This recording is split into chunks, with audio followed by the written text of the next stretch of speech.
Hey YouTubers, this is my first ever video, so be nice. It's a talk about the GJ M4 CQB. Basically this is the model which is before the one you can get at the moment. I'm not sure if you can get this model anymore. Basically the difference is, apart from the crane stock, which is basically what, instead of having a battery box, it's got a crane stock. That's the only difference, apart from the sights, and I'm not sure about the front, might be slightly different. The RIS rails might be longer, I'm not sure, I haven't fired it. Basically in the box you get the gun, of course, sights, because they're detachable, the battery box and the battery, and then 3 RIS rail covers, the mag key, and I'm not sure what that is. Oh, and the manual, and this thing which tells you all about the different ones and how to change the battery, I think it is. Basically, if you're wondering what this is, this thing here, it's actually a cable tie, because on one game I dropped the gun and it cracked. I don't think you can see it. It cracked just there, and I lost the receiver pin, and now it's held together with a cable tie. But I'm hopefully getting a new body for it. Anyway, talk about it. It fires. It's actually quite. I like the distance on it. It does fire slightly to the left, but that's kind of to do with the hop up anyway. And it's not brilliantly accurate.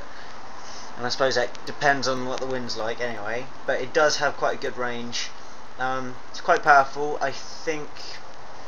Well, when I got it, it did say it was 340 FPS, but I really don't think it is. I think it's a lot less than that. But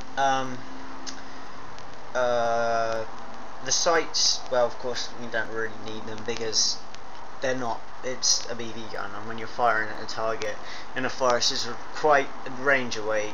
You don't really need sights. Well, I never use them anyway. The battery that comes with it is actually a pretty good battery. It's just a standard 8.4 volt.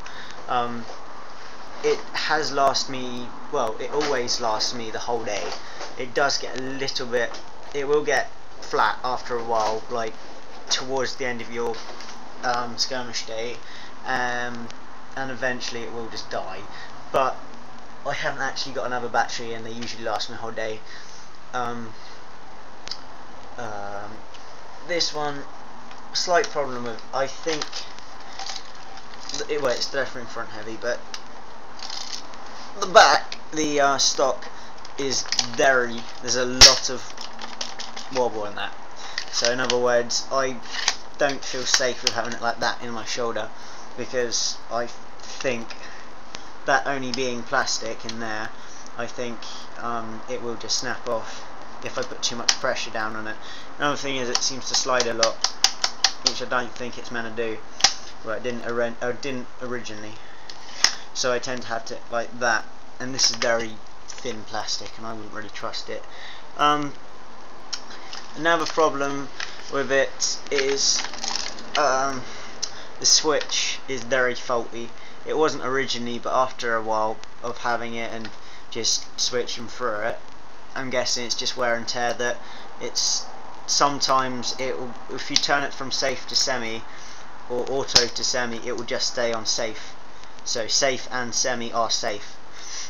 So auto is all you actually have, so you have to try and do bursts if you're trying to conserve your ammo. On the odd occasion it does work, which is good, but then it will just cut out.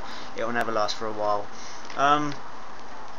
Okay, I think that's about it. Oh, and it does come with one high cap mag. That's, yeah, I do have a load of low caps as well, but that didn't come with it. Yeah, that's basically everything I have to say about it. If there's any questions or anything about it, or you want to see it fire or whatever, just ask. Okay, I also have a high cap of 4.3 gas pistol, which if you would like to see a review on that, or don't see that far or whatever, then I'm more than welcome to do it. I'm more than happy to do it. Okay, thank you very much for watching.